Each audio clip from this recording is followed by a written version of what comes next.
Kameda Promotions nag-hire ng proposal para sa labang General Casimero versus Murodjon Akhmadaliev sa Japan.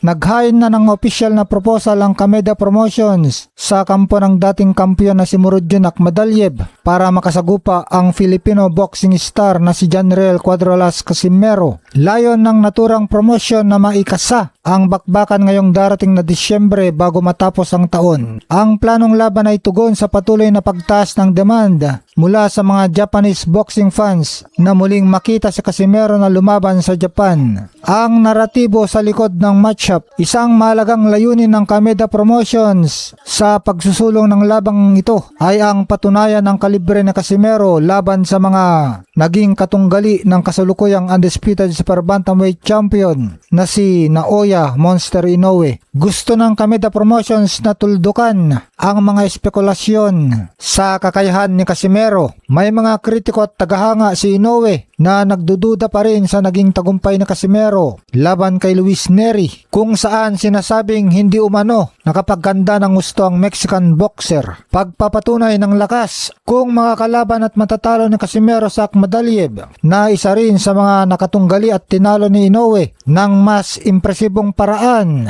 Tuluyan nang matutuldukan ang mga duda ukol sa tunay na lakas at kakayahan ng Pinoy fighter sa super bantamweight division. Sitwasyon sa kampo ni Akhmadaliev, sa kasalukuyan wala pang opisyal na tugon o kumpirmasyon ang kampo ni Murodjon Akhmadaliev kung tatanggapin nila ang alok na makipagbakbakan sa Japan. Bukas pa rin naman ang mataas na posibilidad na pumayag ang Uzbek boxer. Naghahanap din ang kanyang koponan ng isang malaking laban na magsisilbing daan upang mabilis siyang makabalik sa elite category ng division matapos ang kanyang mga nakaraang pagkatalo. Sa Kameda Promotions nag-hire ng proposal para sa labang Janriel Casimero versus Murodjon Akhmadaliev sa Japan. Nag-hire na ng opisyal na proposal ang Kameda Promotions sa kampo ng dating kampiyon na si Murodjon Akhmadaliev para makasagupa ang Filipino boxing star na si Janriel Cuadrolas Casimero. Layon ng naturang promosyon na maikasa ang bakbakan ngayong darating na Disyembre bago matapos ang taon. Ang planong laban ay tugon sa patuloy na pagtaas ng demand mula sa mga Japanese boxing fans na muling makita si Casimero na lumaban sa Japan. Ang naratibo sa likod ng matchup, isang mahalagang layunin ng Kameda Promotions sa pagsusulong ng labang ito ay ang patunayan ng kalibre na Casimero laban sa mga naging katunggali ng kasalukuyang undisputed super bantamweight champion na si Naoya Monster Inoue. Gusto ng Kameda Promotions na tuldukan ang mga espekulasyon sa kakayahan ni Casimero. May mga kritiko at tagahanga si Inoue na nagdududa pa rin sa naging tagumpay ni Casimero laban kay Luis Nery, kung saan sinasabing hindi umano nakapagkanda ng gusto ang Mexican boxer. Pagpapatunay ng lakas kung makakalaban at matatalo ni Casimero sa Akhmadaliev na isa rin sa mga nakatunggali at tinalo ni Inoue ng mas impresibong paraan. Tuluyan nang matutuldukan ang mga duda ukol sa tunay na lakas at kakayahan ng Pinoy fighter sa super bantamweight division. Sitwasyon sa kampo ni Akhmadaliev, sa kasalukuyan wala pang opisyal na tugon o kumpirmasyon ang kampo ni Murodjon Akhmadaliev kung tatanggapin nila ang alok na makipagbakbakan sa Japan. Bukas pa rin naman ang mataas na posibilidad na pumayag ang Uzbek boxer. Naghahanap din ang kanyang koponan ng isang malaking laban na magsisilbing daan upang mabilis siyang makabalik sa elite category ng division matapos ang kanyang mga nakaraang pagkatalo. Sa Kameda Promotions nag-hire ng proposal para sa labang Janriel Casimero versus Murodjon Akhmadaliev sa Japan.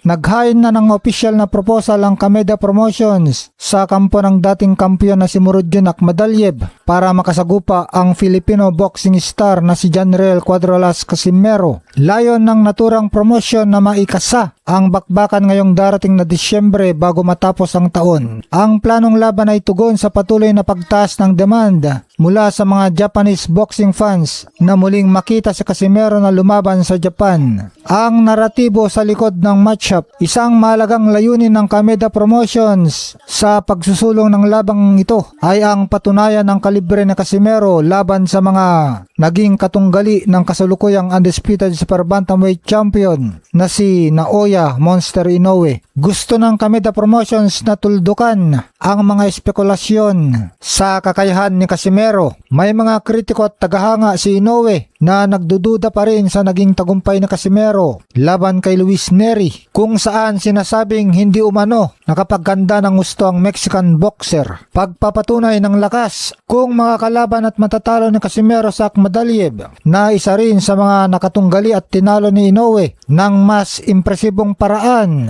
Tuluyan nang matutuldukan ang mga duda ukol sa tunay na lakas at kakayahan ng Pinoy fighter sa super bantamweight division. Sitwasyon sa kampo ni Akhmadaliev: sa kasalukuyan, wala pang opisyal na tugon o kumpirmasyon ng kampo ni Murodjon Akhmadaliev kung tatanggapin nila ang alok na makipagbakbakan sa Japan. Bukas pa rin naman ang mataas na posibilidad na pumayag ang Uzbek boxer. Naghahanap din ang kanyang koponan ng isang malaking laban na magsisilbing daan upang mabilis siyang makabalik sa elite category ng division matapos ang kanyang mga nakaraang pagkatalo. Sa Kameda Promotions, nag-hire ng proposal para sa labang General Casimero versus Murodjon Akhmadaliev sa Japan.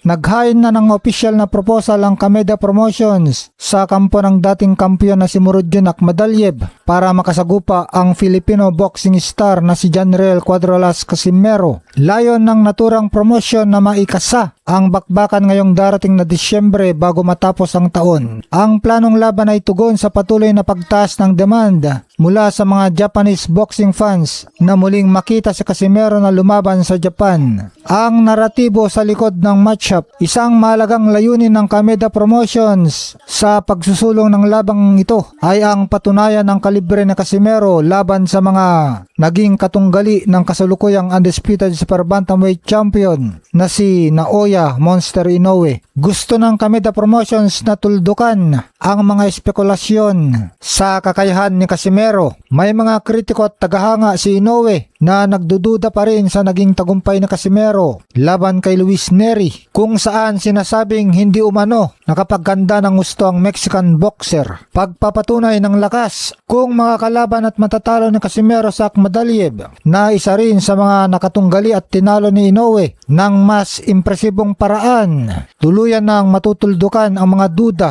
ukol sa tunay na lakas at kakayahan ng Pinoy fighter sa super bantamweight division. Sitwasyon sa kampo ni Akhmadaliev: sa kasalukuyan, wala pang opisyal na tugon o kumpirmasyon ng kampo ni Murodjon Akhmadaliev kung tatanggapin nila ang alok na makipagbakbakan sa Japan. Bukas pa rin naman ang mataas na posibilidad na pumayag ang Uzbek boxer. Naghahanap din ang kanyang koponan ng isang malaking laban na magsisilbing daan upang mabilis siyang makabalik sa elite category ng division matapos ang kanyang mga nakaraang pagkatalo.